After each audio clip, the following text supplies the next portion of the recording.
반갑습니다. 우리 3월 한 달은 십자가라는 주제로 말씀을 나누고 있고요. 첫째 주에는 우리가 십자가는 무엇이라는 주제로 십자가는 도대체 뭔지 그리고 누가 짊어져야 되는지 한번 나눠봤습니다. 그리고 둘째 주에는 십자가는 어디에 서 있는지 그리고 지난주에는 십자가를 왜 지셨고 또 우리는 십자가를 왜 져야 되는지에 대해서 좀 나눠봤어요. 이번 주는 도대체 2000년 전에 달리신 그 십자가가 나에게 언제 영향을 미치는지 한번 이야기를 나눠보고자 합니다. 날씨가 많이 따뜻해지긴 했는데요. 또 오늘은 좀 춥더라고요. 오전에 마가복음 제자반을 5층 테라스에서 했는데 굉장히 추웠어요. 죄송합니다. 나 장소를 잘못 잡아서.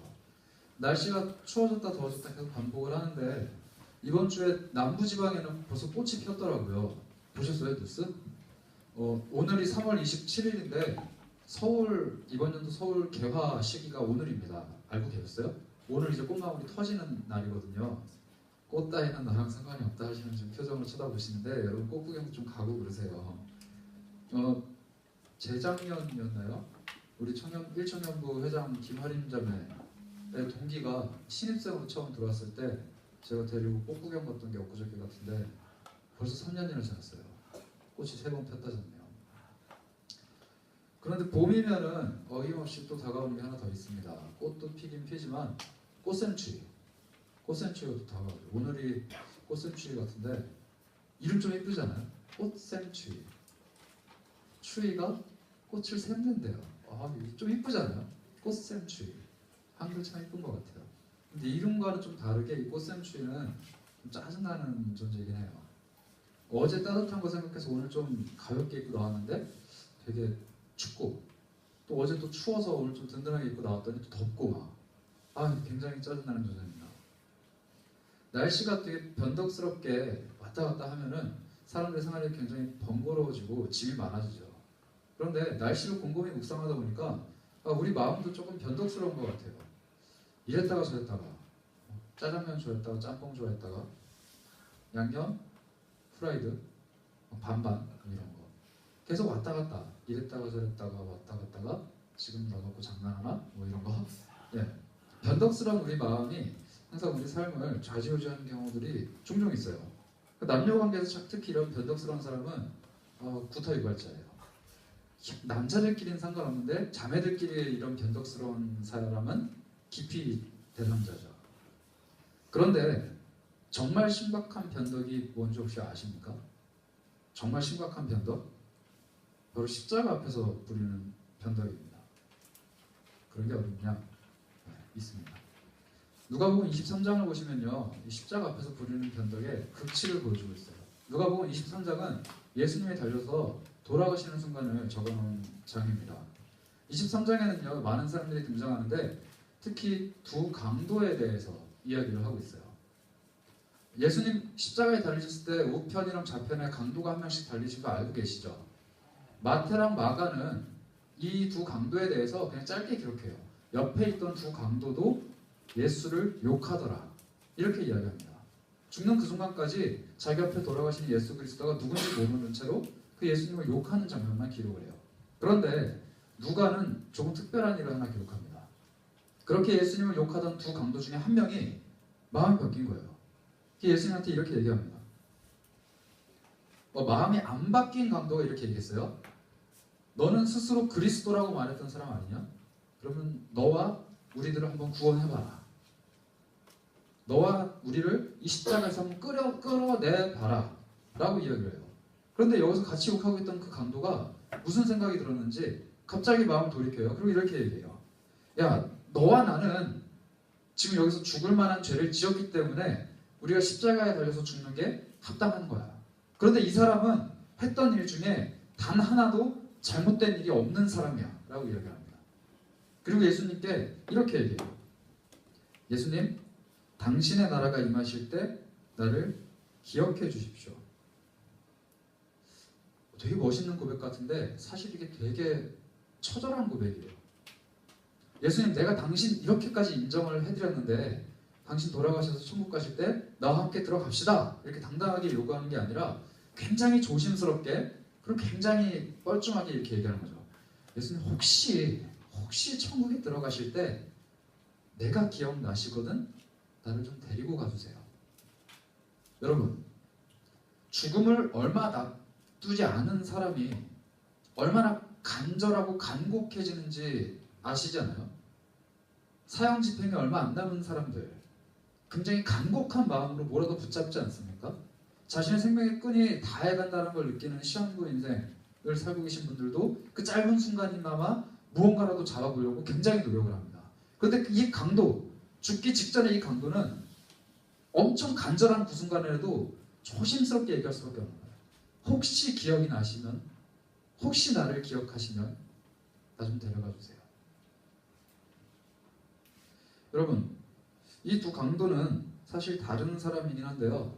이 두 강도가 보여주는 모습이 우리 속에 있는 것 같아요. 우리 속에 하나의 못난 자아가 이 하나님에 대한 두려움을 완전히 잊은 채로 그냥 죄 짓는 일에 허랑방탕하게 살다가 아무렇지도 않게 지내다가 하나님, 예수님 이름으로 기도합니다. 용서해 준다면서요. 기도했습니다. 용서해 주십시오. 이렇게 당당하게 요구하는 나의 모습과 하나님 혹시라도 나를 용서하시거든 나 잘 살 수 있게 다시 힘내서 일어설 수 있게 도와주세요. 라고 진정 어린 고백을 하는 자, 이 두 가지가 변덕스럽게 오가지 않나요? 오늘 본문은 이렇게 십자가 앞에서 다소 변덕스러운 모습을 갖고 있는 사람들에게 어떤 삶을 살아야 되는지 그리고 삶의 어디에 십자가를 세워야 되는지 이야기하고 있습니다. 우리 본문 한번 꼼꼼히 살펴보시면서요, 우리가 함께 그리스도의 십자가에 대해서 좀 고민해 봤으면 좋겠어요. 먼저 16절을 한번 같이 볼까요? 16절에서 바울은 이렇게 얘기합니다.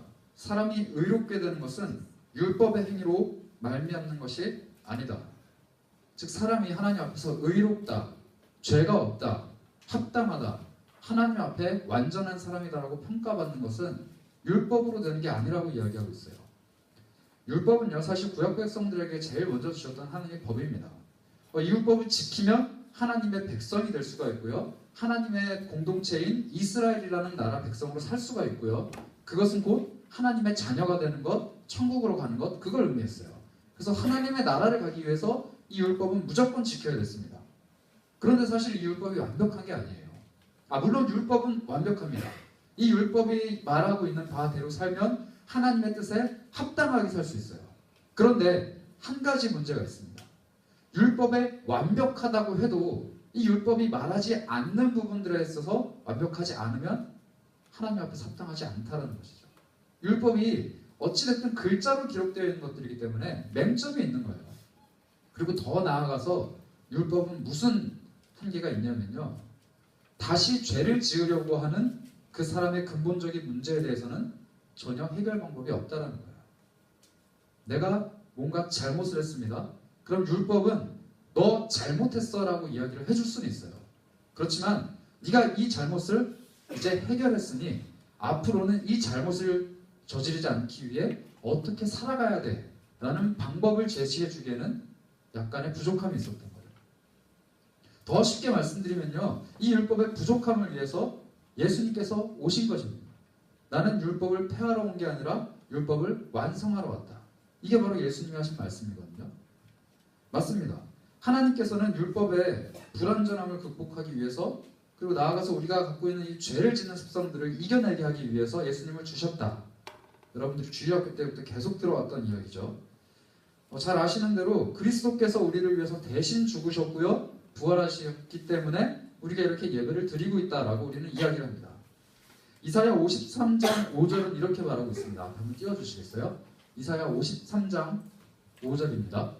한번 읽어볼까요? 다 같이 시작. 그는 멸시를 받아 사람들에게 버림받았으며 강포를 많이 겪었으며 질고를 아는 자라. 마치 사람들이 그에게서 얼굴을 가리는 것 같이 멸시를 당하였고 우리도 그를 귀히 여기지 아니하였도다. 예수님이 당하신 수난에 대해서 이야기하는 것이죠. 예수님이 이런 대접을 받으셨다는 거예요. 그리고 이사야가 그 뒤에 뭐라고 얘기하냐면 제가 읽어볼게요.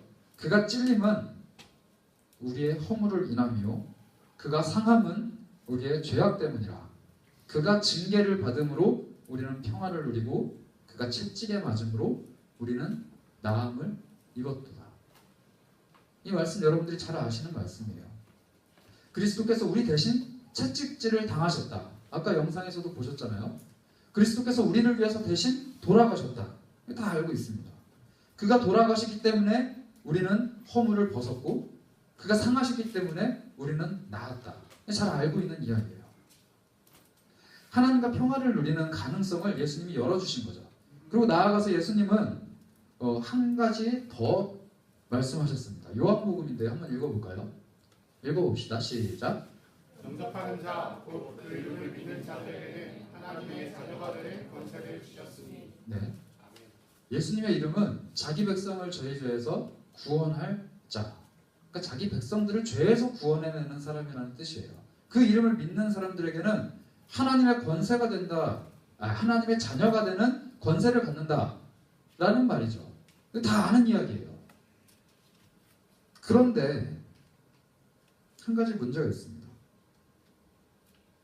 우리는 하나님의 자녀가 되는 권세를 입었고요.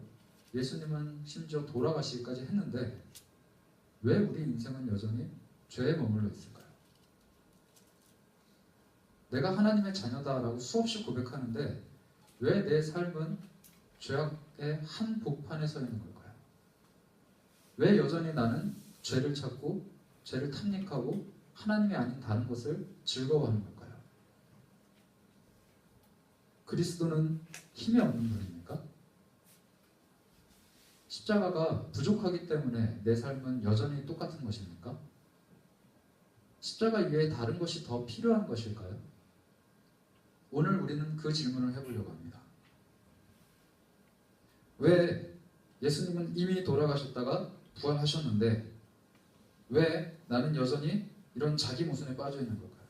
왜 여전히 죄를 짓고 왜 여전히 십자가에 못 박힌 두 강도가 하는 그 다툼이 내 속에 있고 왜 내 속에는 여전히 그리스도를 믿고 고백하는 그 믿음보다 죄를 쫓아가려는 성향이 더 강하고 왜 여전히 내 모습은 바뀌지 않고 왜 여전히 내 삶은 그대로일까요? 심지어 교회를 다니는 시간들이 늘어나면 늘어날수록 하나님을 알아가는 지식이 자라면 자랄수록 하나님을 예배하는 시간이 더 길어질수록 내 마음속에 그리스도를 향한 열망은 사그라드는 걸까요? 왜? 비기독교인들이 그리스도인들을 욕하는 것 중에 하나가 그거죠. 너네는 예수님의 이름으로 회개하면 땡이잖아. 맞는 말이죠. Jesus, I'm sorry. Okay, thank you. 아멘. 이게 우리의 고백이잖아요. 하나님 잘못했습니다. 예수님의 이름으로 기도합니다. 아멘. 하나님 잘못했어요. 예수님 이름 아멘. 하나님 예수님 아멘. 하나님 아멘. 아멘. 우리에게 남은 것은 내 죄는 다 사해졌다. 아멘. 그리고 우리 행동은 또다시 죄를 찾고 아멘. 이게 우리의 모순 아닙니까? 왜 그럴까요, 우리는? 바울은 오늘 본문 17절, 18절에서 이런 태도를 굉장히 강력하게 비판합니다. 우리 한번 17절, 18절을 연속으로 읽어보도록 하겠습니다. 17절입니다. 시작! 만일 우리가 그리스도 안에서 의롭게 되려 하다가 죄인으로 드러나면 그리스도께서 죄를 짓게 하는 자냐? 결코 그럴 수 없느니라. 만일 내가 헐었던 것을 다시 세우면 내가 나를 범법한 자로 만드는 것이라. 우리 같은 사람들에게 바울은 이렇게 얘기합니다.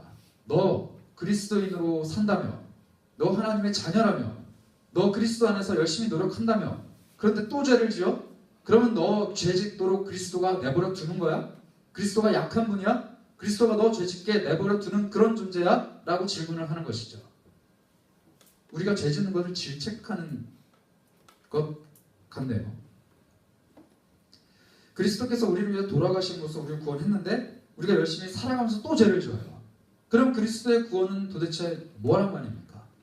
어떤 힘을 갖고 있길래 오늘 살아가는 나에게 아무런 도움이 안 되고 아무런 능력이 안 되고 아무런 효과가 없는 죽음이라면 왜 그렇게 고통스럽게 죽어야 했고 왜 그렇게 십자가에 달려서 찢겨져 가면서 죽으셔야 했을까요? 내 삶은 여전히 그대로인데. 주일날에는 혹은 하나님 앞에 엎드릴 때마다 나는 그리스도 안에 속한 사람입니다.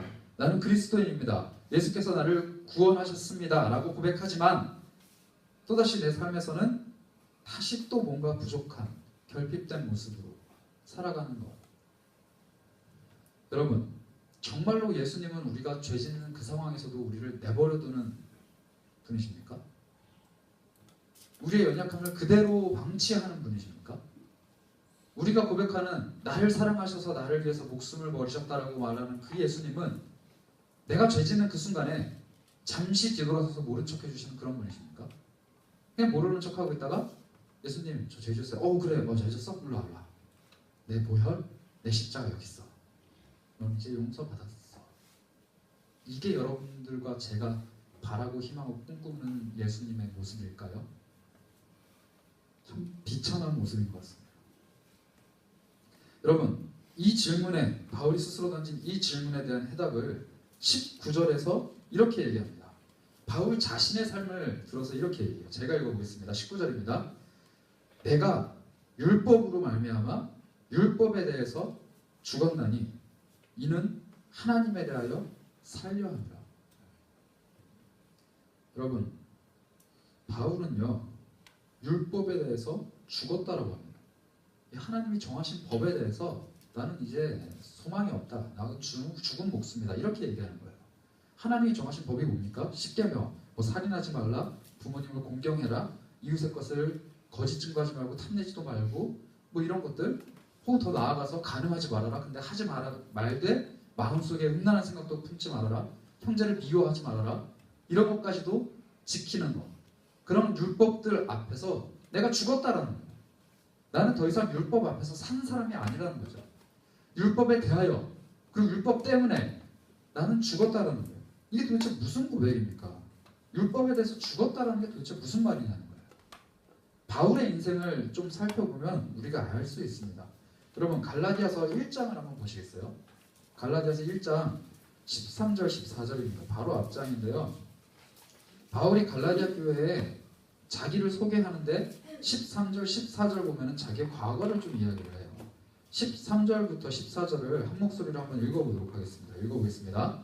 내가 이전에 유대교에 있을 때에 행한 일을 너희가 들었거니와 하나님의 교회를 심히 박해하여 멸하고 내가 내 동족 중 여러 영갑자보다 유대교를 지나치게 믿어 내 조상의 전통에 대하여 더욱 열심히 있었으나.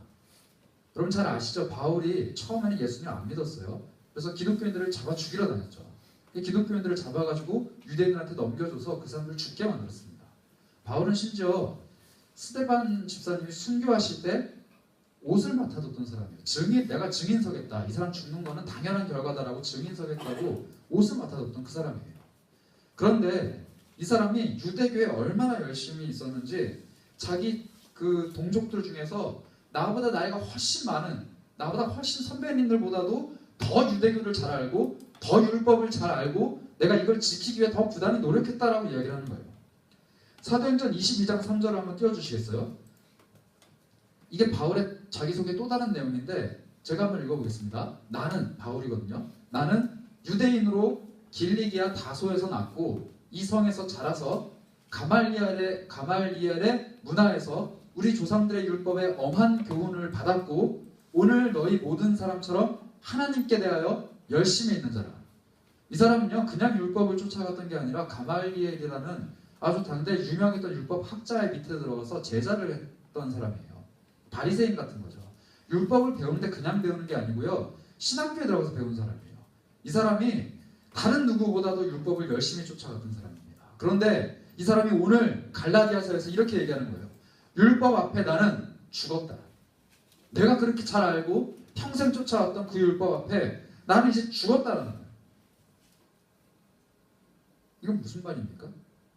이 율법이 지키려고 노력을 했는데 내 본성, 내 습관, 내 자아, 내 노력으로는 지킬 수가 없는 거예요. 쫓아갈 수조차 없는 겁니다. 너무 지키기가 힘들고 너무 불가능하기 때문에 나는 이제 완전 넉다운이다, 사망 선고다, 나는 죽은 목숨이다라고 스스로 고백을 하는 거예요. 그런데 이게 끝이 아니라는 겁니다. 이렇게 죽는 것이 하나님 앞에서 사는 거라고 얘기해요. 이건 또 뭔 얘기예요? 죽는 게 왜 사는 거고 사는 게 왜 죽는 거예요? 뭘 포기하고 뭘 붙잡았길래 도대체 죽었고 살았고 무슨 얘기입니까? 이거는요 20절을 읽으면 좀 이해할 수 있습니다. 우리 20절 굉장히 중요한 절인데 한번 천천히 여러분들 한 목소리로 읽어보도록 하겠습니다. 20절입니다. 시작. 내가 그리스도와 함께 십자가에 못 박혔나니 그런즉 이제는 내가 사는 것이 아니요 오직 내 안에 그리스도께서 사시는 것이라. 이제 내가 육체 가운데 사는 것은 나를 사랑하사 나를 위하여 자기 자신을 버리신 하나님의 아들을 믿는 믿음 안에서 사는 것이라. 아멘. 바울은요 자신이 십자가에 못 박혔다고 했습니다. 죽었다는 표현이죠. 그리스도와 함께 십자가에 못 박혔다. 그리스도와 함께 율법 앞에서 나는 죽었다. 바울은 진짜 십자가에 달려본 경험은 없는 사람이에요. 심지어 예수님은 이 바울이 갈라디아서를 쓰기 한 20년에서 25년 전쯤 20년으로 추정을 하는데요. 이미 그 전에 돌아가셨고 부활까지 하신 상태예요. 20년 전에 있었던 일을 본인이 마치 같이 한 것처럼 이야기하고 있죠. 나는 그리스도와 함께 십자가에 못 박혔고 죽었다. 그래서 이제는 내가 사는 게 아니라 내 안에 그리스도께서 사시는 거다. 바울이 무엇을 고백하고 있는 겁니까? 오늘을 살고 있는 내가 살고 있는 게 아니라고 얘기하는 거죠. 이미 과거에 돌아가신 예수가 지금 살고 있다라고 얘기하는 거예요. 바울은 예수를 만나기 전까지 자기가 쫓아가던 삶의 모든 것, 특히 내가 구원이라고 생각했던 율법이 인생의 전부이자 하나님의 전부라고 생각하고 미친 듯이 쫓아갔어요. 하나님의 말씀을 지키는 것이 이 방법이 정말로 맞는 방법인 줄 알고 열심히 쫓아갔던 거죠.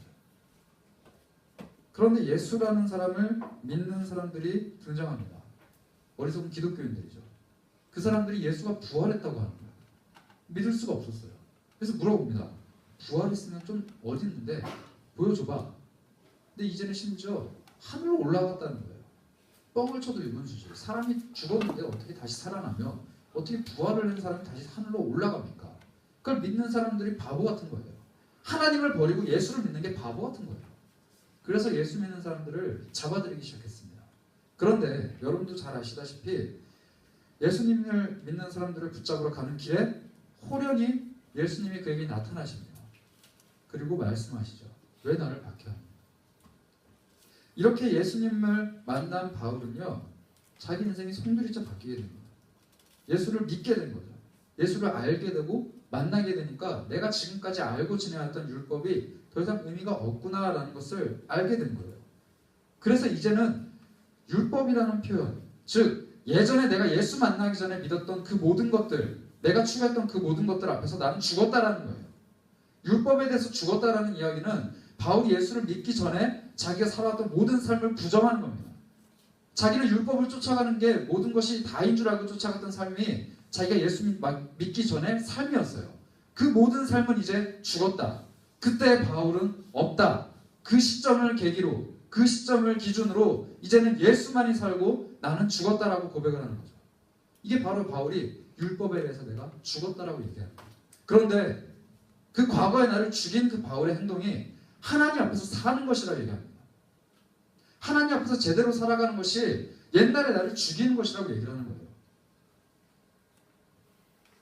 오직 십자가가 나의 죄를 죽이는 것이고 십자가가 또 나를 살리는 것이다 라고 고백하는 거죠. 이것이 바로 바울이 얘기하는 내가 죽고 그리스도가 살고 내가 죽고 하나님 앞에서 살고의 개념이에요. 바울은 20년 전의 십자가가 지금 나에게 죽임을 줬고 다시 살림을 줬다라고 이야기하고 있습니다. 20년 전의 십자가가. 자, 여러분, 2000년 전의 십자가는 오늘 살아가는 여러분들에게 어떤 의미를 갖고 있습니까?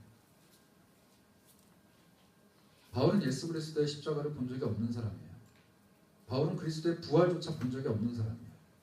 바울은 승천도 본 적이 없는 사람입니다.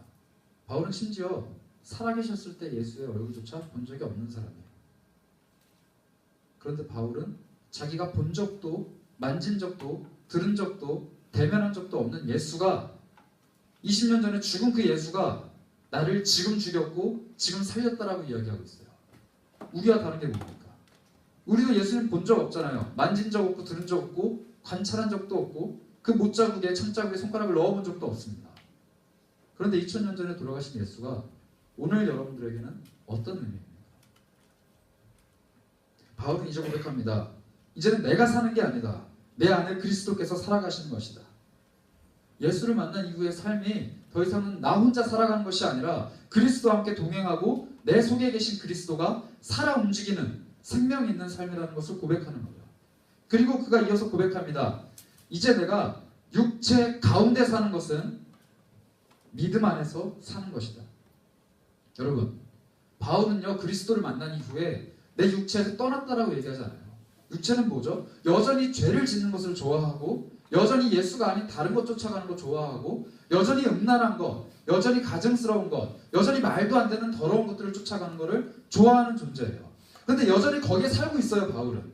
여전히 바울은 마음이 무너지고 여전히 죄가 자기의 마음속에서 꿈틀거리고 여전히 나는 유혹에 빠지는 존재지만 내가 육체 가운데 사는 것은 믿음 안에서 살아가는 거예요. 무슨 믿음이요? 나를 사랑하사 나를 위해서 자기를 버리신 하나님의 아들을 믿는 믿음 안에서 살아가는 거예요. 바울의 인생도 큰 변화가 없었습니다. 여전히 그의 속에는 죄성이 꿈틀거렸고요. 여전히 그의 인생은 힘들었어요.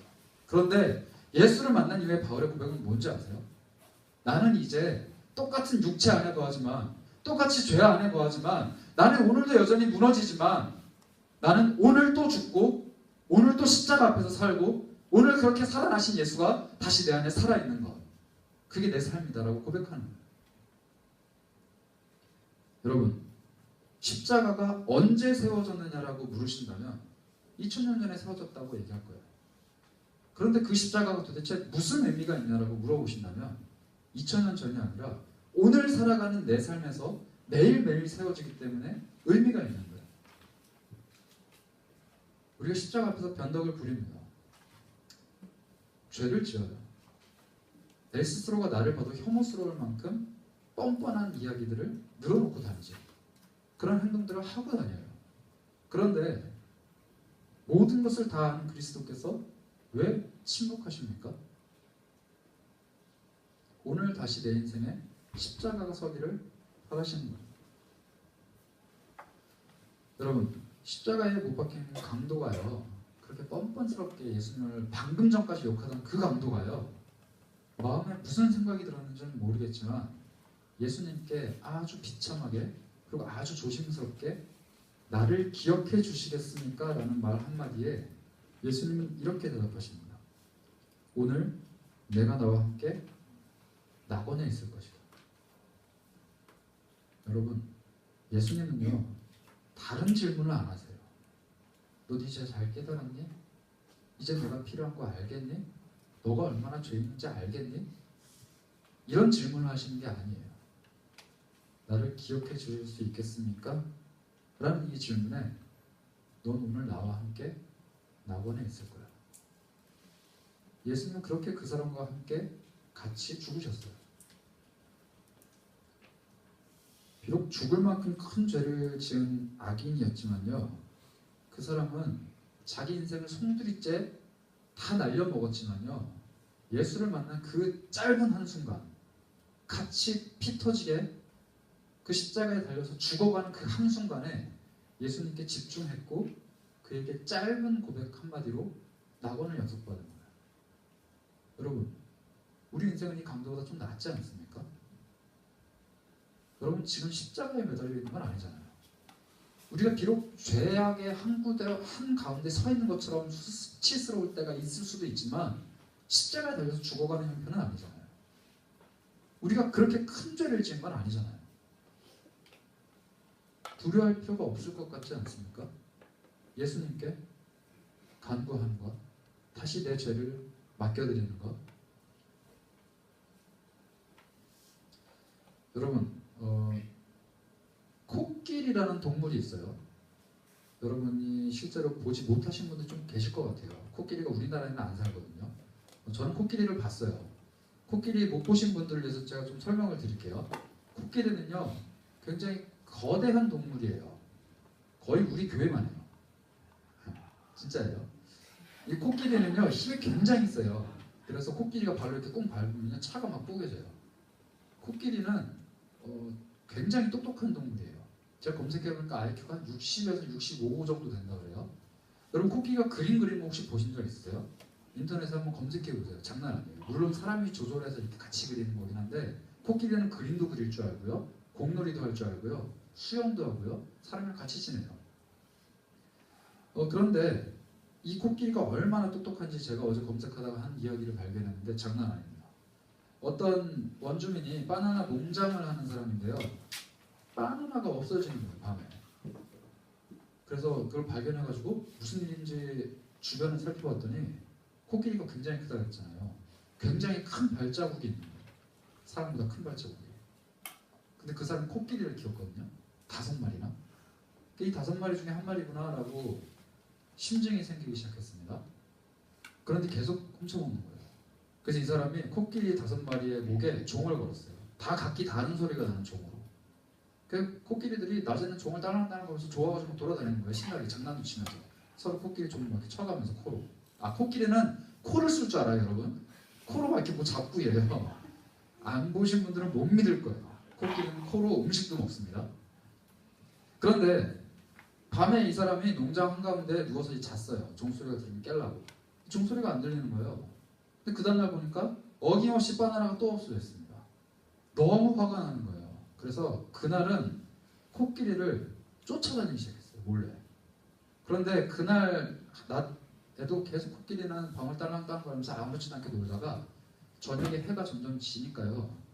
이 영악한 코끼리가 무슨 행동을 했는지 아십니까? 코로 진흙을 이겨서 종에다가 꽉꽉 채워넣는 거예요. 믿을 수 없겠죠. 코끼리를 보신 분만 믿을 수 있어요. 코끼리는 코로 진흙을 뭉개서 종에다가 채워넣을 수 있습니다. 코로. 지금 표정이 굳어 계신 분들은 코끼리를 꼭 검색해서 보세요. 종을 안 울리게 하는 거예요. 그리고 코끼리가 살금살금 걸어다니면서 연습을 하는 거예요. 종 소리가 나나 안 나나. 그 소리가 안 나니까 바나나 농장에 들어가서 바나나를 훔쳐 먹는 거예요. 더 놀라운 거는요. 먹고 나가서 물가에 가서 물로 종을 씻어내요. 코끼리는 코로 물을 마십니다. 물을 마시다가 중간에 다시 뱉을 수도 있어요. 그래서 코끼리 코를 이렇게 빨아들여서 종에다 대고 뱉어서 진흙을 씻어내고 가서 아무 일 없다는 듯이 자는 거예요. 얘네들이. 농장 주인이 이걸 봤다는 거예요. 굉장히 똑똑하지 않아요? 우리 집 강아지도 꽤 똑똑한 편인데 걔는 못해요. 이런 짓을. 문도 못 열거든요. 걔는. 근데 코끼리는 이런 짓을 해요. 코끼리가 굉장히 똑똑하는데요. 여러분, 이 코끼리가 훈련받을 때의 이야기를 들어보면요. 똑똑한 애가 아니에요. 도토 아시죠? 아프지마 도토, 도토 잠보. 아시죠? 도토 어린 코끼리. 고만한 나이 때부터 서커스에서는 이 코끼리를 훈련을 시킵니다. 어떻게 훈련시키냐면요. 막 이렇게 가르치다가 쇠사슬로 목을 묶어서 나무 기둥에 묶어놔요. 그럼 얘가 막 답답하니까 막 이렇게 막 뺄 거 아니에요. 근데 요만한 꼬맹이가 뭘 빼겠어요. 쇠사슬인데. 그게 못 빼요. 그렇게 계속 훈련을 받습니다. 근데 얘가 나중에 성인 코끼리가 돼서 커지면요. 우리 교회만 하다 그랬잖아요. 건물만 하거든요. 코끼리가. 성인 코끼리가 되면요. 성인은 사람이죠. 성코끼리. 뭐랄까 성은 좀 그렇다. 어른 코끼리가 되면요. 코끼리가 그냥 툭 치면요. 쇠사슬이 끊어져요. 차를 깔아 묶인다 그랬잖아요. 코끼리는. 툭 치면 이 쇠사슬이 끊어지는데 이 코끼리가요. 서커스가 끝나고 쇠사슬에 묶어놓잖아요. 그럼 가만히 있어요. 자기가 발로 툭 치면 말뚝이 뽑히는데 가만히 있어요. 안 도망가요. 왠지 아세요? 어릴 때부터 수없이 노력해왔지만 이 말뚝은 안 뽑히는 거예요. 자기를 얽어매고 있는 이 쇠사슬과 말뚝은요. 내가 아무리 커졌어도 이겨낼 수 없는 거예요. 심지어 어릴 때부터 나를 회초리로 가르쳤던 이 앞에 있는 꼬맹이 같은 이 인간은 요만하거든요. 인간이 그냥 꾹 밟으면 죽는데 못 밟아요. 나를 때려도. 왠지 아세요? 어릴 때는 이 사람이 나를 무지막지하게 두들겨 팼거든요. 못 이기는 거예요. 코끼리는 자기 몸집이 그렇게 커져도 사람들에게 절대 대들지 않습니다. 얘는 똑똑한 애가 아니에요. 자기 머릿속으로 생각했을 때 이성적으로, 이성이 있는지는 모르겠지만 생각했을 때 이렇게 하면은 쇠사슬이 끊기고 이렇게 하면 사람이 죽는데 안 해요. 왜냐하면 어릴 때부터 그렇게 자라왔거든요. 이게 지금 우리 모습이에요. 내가 예수 만나기 이전에는요, 죄가 나를 지배했어요. 예수 만나기 이전에는요, 어린 코끼리, 어린 청년, 어린 그리스도였던 거예요. 그리스도인이었던 거예요. 우리가 죄가 우리 마음속에 스며들기 시작할 때 이겨낼 수 없는 그런 나약한 존재들이었던 거예요. 그런데 예수를 믿고 난 이후에는 부활하신 그리스도의 능력, 죄를 이기신 그리스도의 보혈, 나를 사랑하셔서 나를 위해서 십자가에 달려 돌아가신 그리스도가 내 건데 난 여전히 못 이긴다라고 생각하는 거예요. 그리스도의 십자가가 지금 내 인생에 세워지면 능력이 있는 건데 못 이긴다고 생각을 하면서 그냥 그대로 살아가는 거라고요. 어른 코끼리가 그대로 있듯이 성 코끼리가 되었는데 애기 코끼리처럼 그냥 말뚝에 매서 사는 거라고요. 여러분, 예수를 만나기 전에 모습은요, 십자가에 달려 죽어야 되는 모습이에요. 오늘 또 나를 넘어지게 하는 나의 모습은 십자가에 못 박아 버려야 되는 모습이죠. 오늘 내가 이기지 못하는 나의 모습, 나의 상황, 나의 환경, 십자가에 못 박아서 죽여버려야 되는, 좀 과격하지만 정말로 죽여버려야 되는 모습들이에요. 그런데 우리는 그게 안 될 거라는 착각 속에 빠져 살아요. 그러나 그리스도께서는 그렇게 착각하는 우리를 위해서도 돌아가셨습니다. 마치 십자가가 능력이 없는 것처럼, 그리스도가 나를 죄를 지어도 방관하는 분인 것처럼 착각하고 살아가는 나를 위해서도 돌아가셨습니다. 예수의 이름을 믿기만 하면 하나님의 자녀가 되는 권세를 얻게 한다고 성경책에 눈을 써줬는데 그 성경을 읽지도 않고 보지도 않고 믿지도 않는 우리를 위해서 돌아가신 거예요. 그리스도라는 단어도 일주일에 한 번도 내 입에 올리지 않는 그런 어리석고 연약한 나를 위해서도 돌아가신 거예요. 여전히 능력이 나에게 있음을 믿지 못하고 묶여있는 나를 위해서 돌아가신 분이 그리스도이십니다. 여러분, 하나님의 자녀가 되게 하는 권세, 죄를 이기는 능력, 하나님과 동행하는 사람의 삶을 주신 그리스도 예수의 이름의 능력을 믿으십니까? 네. 믿으셔야 돼요. 이게 믿겨지지 않는다면 우리는 그리스도인이 아닙니다. 예수님이 너무나도 사랑하는 우리를 위해서 죽으셨다. 이 명제 말고 나를 위해서 저걸 하셨구나라는 게 머릿속이 아니라 내 삶에서 이해가 돼야 정말로 그리스도인입니다. 이 확신은요, 그냥 생기는 게 아니고요. 바울이 고백했잖아요. 나 자신을 십자가에 죽일 때예요. 내가 십자가에서 죽었을 때, 수동태가 아닙니다. 나 자신을 죽일 때, 내가 스스로 옛 자아, 나의 모습을 십자가에서 내가 못 박아 죽일 때 이 능력들이 나의 것이 된다라고 고백을 하는 거예요. 여러분, 우리 19절, 20절을 다시 한번 좀 읽어볼까요? 바울이요, 어떻게 결심하고 어떻게 자기의 삶을 죽여왔고 그래서 어떻게 그리스도의 능력을 누려왔는지 우리 19절, 29절을 살펴보면서 다시 한번 느껴봅시다. 19절입니다. 내가 율법으로 말미암아 율법에 대하여 죽었나니 이는 하나님에 대하여 살려 함이라. 내가 그리스도와 함께 십자가에 못 박혔나니 그런즉 이제는 내가 사는 것이 아니요 오직 내 안에 그리스도께서 사시는 것이라. 이제 내가 육체 가운데 사는 것은 나를 사랑하사 나를 위하여 자기 자신을 버리신 하나님의 아들을 믿는 믿음 안에서 사는 것이다. 여러분, 그리스도와 동행하는 것은요, 그냥 그리스도가 나를 뭘 할 때마다 힘주시고 뭐 힘들면 능력 주시고 내가 외로우면 위로해 주시고 내가 울면 눈물 닦아주시는 그런 옆에서 계속 기다리고 있다가 내 수종드는 그런 존재가 아니고요. 내가 그리스도를 믿는 믿음 안에서 그리스도를 붙잡고 그리스도가 달려 돌아가신 십자가를 붙잡고 거기에 나를 계속 치열하게 못 박아 죽이고 내가 조금이라도 부족하고 잘못되고 어긋난 게 발견되면 소스라치게 놀라면서 다시 십자가를 끄집어내고 다시 거기에 나를 못 박고 그리고 살아나신 예수 그리스도를 바라보는 것. 그게 그리스도인의 삶이에요. 오늘 본문에서 읽진 않았지만 바울은요. 갈라디아서 2장을 마무리하면서 이렇게 고백합니다. 제가 읽어볼게요. 21절입니다. 내가 하나님의 은혜를 패하지 않는다. 만일 내가 의롭게 되는 것이 율법으로, 즉 내가 지금까지 살아온 나의 인생으로 되는 것이었으면 그리스도께서는 헛되게 죽으신 것이다. 내가 지금까지 살아온 인생으로는 내 삶을 도저히 갱생할 여지가 없습니다.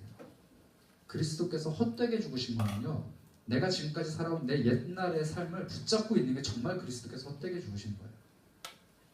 이제는 새로운 삶을 살 때입니다. 대강 청년 여러분, 믿음 안에서 삽시다. 그리스도를 믿는 믿음, 나를 위해서 자기 자신을 버리신 하나님의 아들을 믿는 믿음 안에서 사셨으면 좋겠어요. 매일 십자가를 내 삶에 세웠으면 좋겠습니다. 내가 죄인인 것이 발견되면 다시 십자가를 끄집어내고, 이때는 그리스도를 끄집어내서 하나님 내가 죄졌습니다. 나를 위해 들어가신 예수 그리스도의 이름으로 기도합니다. 이게 아니고요. 내 십자가를 꺼내는 겁니다. 내 연약함, 내 부족함이 발견되면 예수님 잠시만요. 내 십자가 꺼내겠습니다. 그리고 내 것 다 못 박아버리고 다시 그리스도의 십자가를 붙잡는 것. 그게 바로 그리스도인의 모습이에요. 물론 또 넘어질 겁니다. 물론 이 과정이 굉장히 힘이 들 거고요. 물론 눈물도 나고 자책도 들고 다시 또 내 자신이 혐오스러워지고 다시 그리스도 앞에서 고개를 떨굴 수밖에 없을 겁니다. 그런데 그래도 나는 나 자신을 못 박아야 됩니다.